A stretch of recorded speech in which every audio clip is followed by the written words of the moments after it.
안녕하세요. 정인설의 워싱턴 나우입니다. 제가 2주 만에 뵀는데 제가 지난주에 좀 아팠습니다. 그래서 좀 쉬었고요. 이 비정상적인 몸이 좀 정상적으로 돌아온 것처럼 미국의 노동시장도 좀 정상적으로 돌아오는 마음으로 이번 영상을 좀 만들었습니다. 다 아시는 것처럼 지금 미국의 노동시장은 사람은 없고 이렇게 빈 일자리만 넘쳐납니다. 40여 년 만에 최악의 인플레이션도 정상적이지 않은데 이런 인플레이션 형태가 되게 전무후무하죠. 물건값이 오르는 인플레가 아니라 서비스 가격, 사람 가격이 오르는 인플레가 지금 만연해 있습니다. 노동력이 모자라서 임금이 오르고 있기 때문인데요. 전 세계적으로도 다 비슷하지만 미국이 가장 심각합니다. 긍정적으로 보자면 사람은 소중한 거야. 사람의 소중함과 노동 가치가 이렇게 두드러지게 부각될 때가 있었나 할 정도입니다. 노동경제학자인 칼 마르크스가 정말 이상적으로 생각했던 세상인 거죠. 사람이 꽃보다 아름답고 돈보다 사람이 더 귀한 시대가 됐으니 인본주의가 결과적으로 실현되고 있으니까 그야말로 르네상스형 인플레이션이라고 해도 과언이 아닐 정도입니다. 인문학이나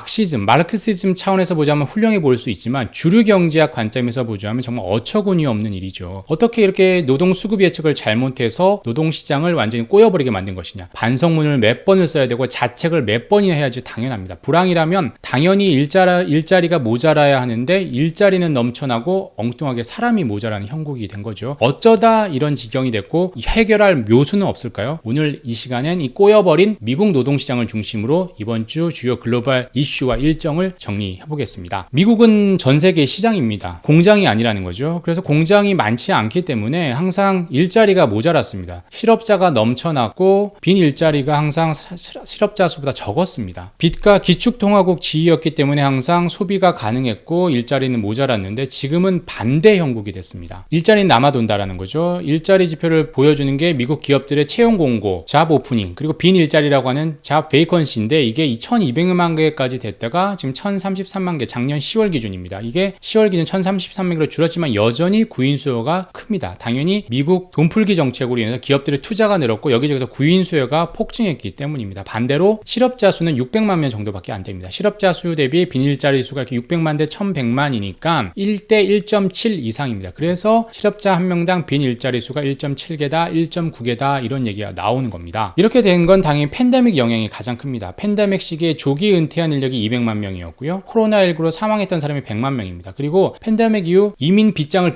걸어 잠그면서 이민자 수가 줄어든 이민자 수가 50만 명 정도 됩니다. 모두 다 노동시장에서 자발적이든 타의에 의해서는 퇴장한 거죠. 이른바 경제활동을 하지 않는다라고 해서 이런 사람은 뭐라고 합니까? 비경제활동, 비경인구라고 합니다. 15세에서 64세까지의 생산 가능 인구 중에 경제활동을 하는 사람, 경제활동 인구가 차지하는 비율이 경제활동 참가율인데요. 그게 64% 가까이 됐다가 지금은 62% 초반대로 떨어졌습니다. 당연히 이러한 노동시장에서 나간 비경인구가 늘어났기 때문입니다. 이런 노동 공급이 급감했는데 이걸 풀려면 어떻게 됩니까? 노동 공급을 늘리면 됩니다. 하지만 이게 수도꼭지에 물 틀듯이 물을 공급하는 것처럼 쉽지 않습니다. 되게 난해하다라는 거죠. 파워르장도 쉽게 할 수 없습니다. 팬데믹으로 어떻게 죽은 사람을 살릴 수 있겠습니까? 그리고 은퇴했던 사람들, 육아 때문에 퇴직했던 사람들 어떻게 마음을 돌려서 다시 컴백할 수 있게 하겠습니까? 금리 올리는 것보다는 이 사람들을 설득하는 걸 나으니까 파월의장이든 다른 패드 인사들은 차라리 그런 일을 하기 나을 텐데 지금은 금리만 올리고 있는 거죠. 그리고 단기적으로 가장 해결책이 될 수 있는 건 이민입니다. 2021년 미국에 들어왔던 이민자들의 국적별로 보면 멕시코 같은 중남미도 많고요. 중국, 인도, 아시아도 많고 한국은 저 24위, 상당히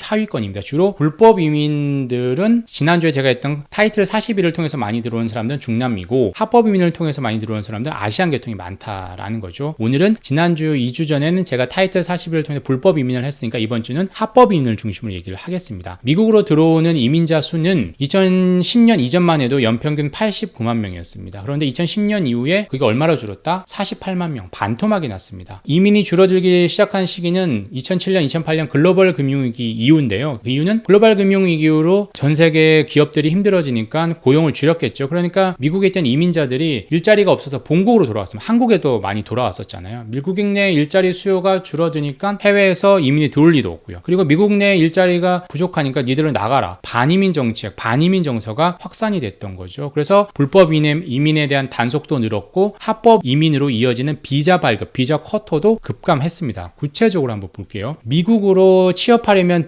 받을 수 있는 비자 중에 대표적인 게 H-1B와 H-2B가 있습니다. H-1B는 고학력 외국인, 대졸자 이상인 사람들을 대상으로 한 거고요. 미국에서 3년에서 6년 동안 일할 수 있습니다. 갱신 영주권도 할 수 있고 나중에 영주권으로도 이어질 수 있습니다. H2B 비자는 외국인들, 단기 외국인 노동자들을 위한 겁니다. H2A는 농업지역, H2B는 농업이 아닌 도시지역인데 주로 H2B 비자를 받으면 어디서 일하느냐? 도시지역의 식당, 육가공 공장, 건설 현장 등에서 일합니다. 현재 노동력이 부족한 대표적인 곳이죠. 2019년만 해도 식당, 숙박 같은 접객 부문에서 일하는 외국인 노동자 비율이 전체 22%가 넘었는데 지금은 2021년 말부터 18%로 떨어졌습니다. 당연히 이민이 줄어들었기 때문입니다. 당연히 비자 쿼터가 줄고 비자 발급 업무가 팬데믹 이후로 중단됐기 때문입니다. 지금은 지난해부터 재개가 됐지만 팬데믹 이전으로는 돌아가지 못하고 있습니다. 대사관 업무가 다시 정상화한다더라도 이민자를 늘리려면 어떻게 해야 됩니까? 쿼터를 늘려야 됩니다. 쿼터를 늘리려면 어떻게 되냐? 미국의 이민법을 바꿔야 됩니다. 미국 의회는 H2B 비자를 연간 6만 6천 개로 한정하고 있습니다. 2021년도에 2만 2천 개 비자가 추가됐지만 턱없이 부족합니다. 서비스 부문의 일자리 공백이 지금 얼마다? 180만 개입니다. 여기에 2만 2천 개 해봐야 간의 기별도 안 간다라는 거죠. 물론 줄인 것보다 훨씬 낫습니다. 그리고 H1B, 고학력 대졸자들을 중심으로 외국인을 대상으로 H1B 비자는 연평균 8만 5천 개입니다. H1B 비자는 늘 수요 초과입니다. 2020년만 해도 신청자 수가 30만 명이 넘었습니다. 그 중에 6만 5천 개를 따기 위해서 4대1 이상의, 5대1 이상의 경쟁률을 뚫어야 된다는 거죠. 그리고 미국 대학에 등록해 있는 외국인 학생 수가, 대학생 수가 91만 명입니다. 그 중에 6만 5천 개만 되는 거. 이것도 이마저도 팬데믹이 확 줄였으니까 얼마나 경쟁이 치열하겠습니까? 이걸 늘려야 한다라는 거고요. 더 큰 문제는 늘리려면 어떻게 됩니까? 여론이 좋아야 되겠죠. 이민 관련 여론이 좋아져야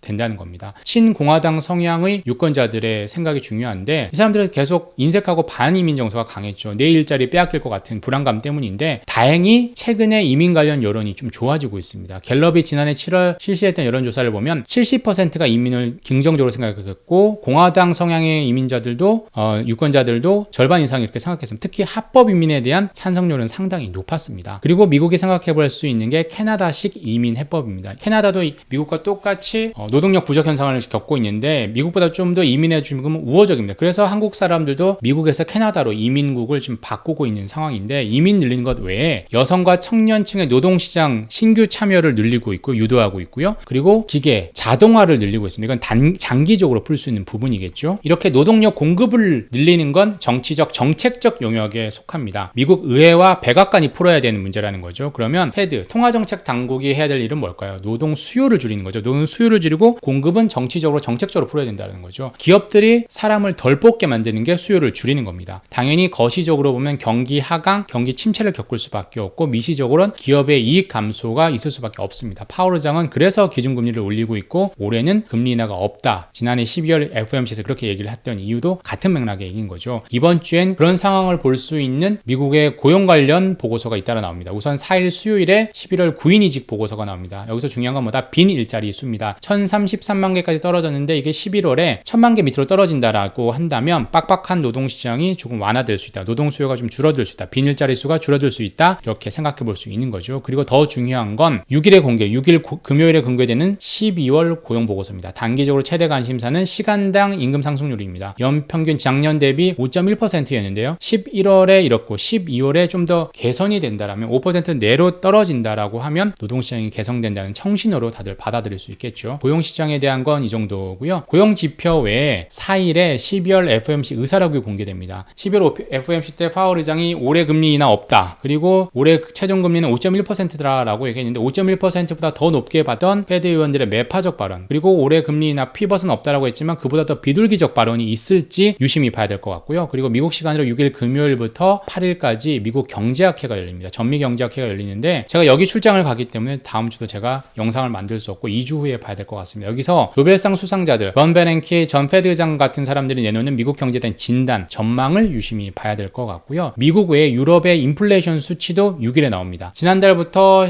10.6 찍고 10.1로 떨어졌죠. 이런 12월에 10% 밑으로 9%대로 떨어질 것 같은데 이렇다면 유럽의 매파적 성향도 조금은 누그러질 수 있지 않겠냐 생각을 할 수 있을 것 같습니다. 현재 상황을 저는 2차 세계대전 이후와 좀 약간 비교를 해보는데요. 그때도 지금과 상황이 비슷했습니다. 전쟁이 있었고요. 20%에 가까운 살인적인 인플레가 있었습니다. 그리고 전시체제에서 평시체제로 전환하는 게 상당히 힘들었습니다. 미국은 거의 상당히 빈곤한 상태였고 전쟁에 참가했던 사람들을 어떻게 먹여 살리는 상당히 걱정을 했습니다. 하지만 결과적으로 연착륙에 성공했습니다. 미국 경제가 살아나서 연착륙에 성공했습니다. 지금도 그럴 수 있다는 희망이 있다라는 거죠. 인플레이션은 계속되고 있지만 조금씩 완화되고 있고 인플레이션은 어느덧 산막을 했습니다. 인플레이션의 1막은 뭡니까? 인플레는 일시적이라고 했던 파월이 망언을 했던 그 시기 2021년 말부터 2020년 초입니다. 2막은 러시아가 우크라이나를 침공해서 시작된 푸틴발 인플레, 제로 코비드로 계속됐던 시진핑발 인플레였습니다. 그리고 3막이 지금입니다. 희한한 서비스, 임금발 인플레라는 거죠. 이 임금발 인플레, 3막의 인플레는 노동시장이 관심 주인공입니다. 그걸 풀려면 어떻게 됩니까? 정치와 경제가 힘을 합쳐야 됩니다. 이민 확대가 단기적인 해결책이 될 수 있습니다. 미국 여론이 좀 더 이민에 대해서 우호적으로 바뀌어야 되는데요. 이민이 아니면 인플레를 풀 수 없다라는 생각이 확산될 때 인플레가 오롯이 노동시장 때문이라고 인식될 때 가능하겠죠. 민주당이 상원을 장악하고 하원은 공화당이 다수당인 현재 상황에서는 초당적으로 협력하려면 이런 반이민 정서가 친이민 정서로 바뀌어야 될 것 같고 인플레가 정말 노동시장 때문이라는 생각이 확산돼야 될 것 같습니다. 그런 확률은 언제가 되냐? 갈수록 2024년 11월 대선에 가까울수록 그럴 확률은 높아질 것으로 보고 있고 금리 피벗 시기도 다가올 수밖에 없다라고 생각을 합니다. 새해니까 제가 좀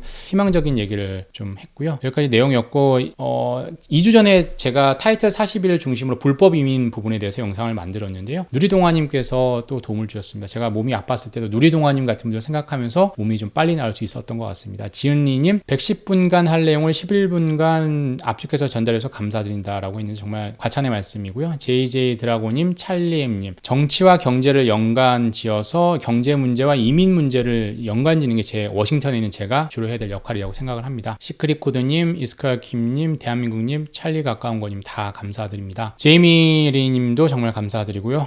김명선님이 저에게도 이렇게 도움을 주시는 분 대열에 동참해 주셨는데 정말 감사히 받겠습니다. 더욱더 열심히 하겠습니다. 다들 감사드리고요. 종민리님 이민자로 살고 계시는데 임금 상승과 압박이 커지고 있는 이걸 풀려면 이민 문제를 풀어야 된다라는 게 저의 논지이고 종민님도 그렇게 생각을 하시는 것 같습니다. 임정열님, 위니님, 박석현님 다 감사드립니다. 하나리님은 합법 이민은 받아들여야 된다고 얘기를 하셨고 호드크자와님은 불법 이민은 짐이 된다라고 하셨는데 이 둘 사이에 어느 정도의 균형점이 있지 않을까 저는 그렇게 생각을 하고 균형점을 찾는 게 이번 노동시장 문제를 푸는 어떤 시발점이 될 수 있다 이렇게 생각을 하고 있습니다. 브라이언 한님 같은 경우에는 중남미 불법 노동자들이 들어와야지 굳은 일을 할 수 있다라고 하는데 일부분 맞기도 하고 일부분은 또 미국 경제에 짐이 되기도 하는 것 같습니다. 13위님은 AI의 가속화 이거 아까 말씀드렸던 캐나다식 해법 중에 장기적인 그 해법 중에 하나일 수 있겠죠. 김동현님은 이민은 저출산 문제를 푸는 문제 중에 하나라고 답을 하셨는데 이건 한국에는 그럴 수 있을 것 같고요. 미국은 그런 부분보다는 현재는 이제 노동시장 문제를 풀어야 되는 상황으로 그리고 미국 경제 활력을 좀 더 크게 만드는 분 쪽으로 이민 문제를 계속 활용을 해야 될 것 같습니다. 주변에 이 크리스 러브님 같은 분들이 너무 많습니다. 아무리 광고를 내도 사람이 없어서 일할 사람을 찾을 수 없다라는 건데 제 주변에도 이렇게 장사하시고 사업하시고 처음 겪는 일이라고 하는 사람들 너무 많습니다. 그래서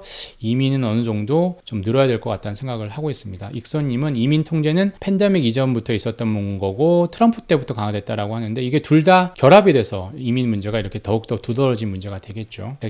오늘 제가 댓글 읽어드리는 건 이 와이나님 때문입니다. 와이 안 읽어드리겠습니까? 와이나님의 제 여자친구 이름이 이민자였는데 이민자 얘기를 들으니 갑자기 그녀 생각이 난다라고 하는데요. 제 영상을 통해서 옛사랑이 생각났다고 하는 것 자체도 영광으로 생각을 하고 있고요. 항상 그분도 잘 풀렸으면 좋겠고 이민자 문제도 잘 풀렸으면 좋겠습니다. 해님 같은 경우는 복귀하지 않은 인력은 숙련자들이라고 하셨는데 서비스, 식당 부분에 대한 숙련자도 필요하지만 신규 인력도 필요하겠죠. 그래서 인력 문제를 푸는데 이민자 문제가 도움이 될 수 있다. 저는 그렇게 생각을 하고 있습니다. 오늘 영상은 여기까지 하고요. 저는 2주 후에 다시 찾아오겠습니다. 계속 건강하시고 2주 후에 다시 찾아뵙겠습니다. 감사합니다.